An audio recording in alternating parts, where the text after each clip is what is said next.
we saw the smoke above our hotel from about Thursday onwards, but it was quite some way away. And by yesterday lunchtime, there were huge pillars of the staff coming over, and the fires had moved to within about 12 kilometres. So we were leaving yesterday anyway, and the real problem was whether we'd actually get through or not. That our pickup made it within minutes and was able to take us to the airport. But as we were leaving, a number of Brit tourists arrived from a different hotel they'd been evacuated from, and we could see the situation was becoming really serious. And as we were leaving, the police were setting up roadblocks, stopping more people getting to the area. So had we not left when we did, we'd have been stuck there. So you must be really relieved to have been on that flight last night out of Rhodes. I mean, you just heard there that email in from Mary, who says her daughter and her family have been at the airport stuck there for 24 hours. I mean, if you didn't have a flight booked to get out of there, it looks like it's going to be very, very difficult. And we heard from a guest in the previous hour that flights are still landing in Rhodes. I mean, tourists are still coming in. Well, I mean, that's the extraordinary thing. I'm not quite sure where they'll end up going. I mean, the real problem is that all the hotels are absolutely fully booked. I mean, we couldn't even extend our room for a few hours before we left. So it's going to be difficult to find out where people go. And Rhodes Airport last night was absolutely heaving with people.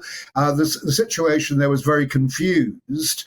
We managed to get the last flight out, although it was actually severely delayed, so we didn't get in until about 4 o'clock this morning.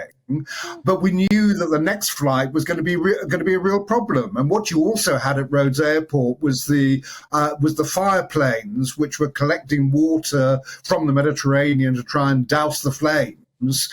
They were taking off, so obviously they were taking priority. But I can imagine it's easy enough to get planes to land there, much more difficult to get them to take off again. I mean, the problem with all of this, Nigel, I mean, and thankfully there's no reports of any injuries as yet, nor anything more serious. Thank heavens for that.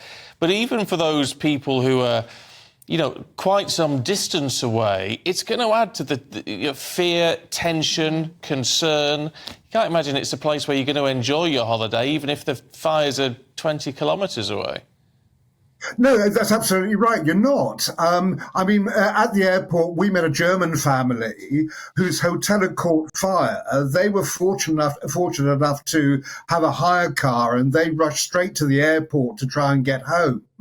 But what they left behind were a load of people who were just on foot. They were trying to carry their cases through heat of 40 degrees, also carrying babies, children, that kind of thing. So it was really difficult.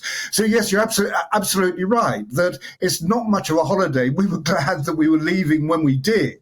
We had a great time, but I'm not sure the people who come after us are going to enjoy it quite so much. No, and Nigel, I mean, you just said you had a nice holiday, but how did you actually find the heat? I mean, like you said, you saw those plumes of smoke coming over. Obviously, that must have made you feel anxious towards the end of your holiday, but it was very, very hot before that, wasn't it? Yes, it was. I mean, we were sort of traipsing around in 40-degree heat. The one thing that you couldn't do is go and see sort of the local sites. There's a fantastic Acropolis in Lindos where we were staying, which we hope to get to. But the donkeys had gone on strike because of the heat, so we couldn't even go up there. Oh. Well, look, at least you're back safe and sound. Did you have children with you, Nigel, or was it just the two of you? We had my wife's 14-year-old son, so there were the three of us there. As I say, that we all had a great time. It's just going to be very difficult from now on. It only became really worrying, I think, at about lunchtime yesterday when we saw these huge columns of smoke moving towards us. And that was the point we're thinking, right, we've got to be prepared to get out of here as quickly as possible. And as evacuees arrived, they were also terribly confused. So I've no idea what would have happened to them because our hotel has now been evacuated. So those evacuees were evacuated for a second time with it.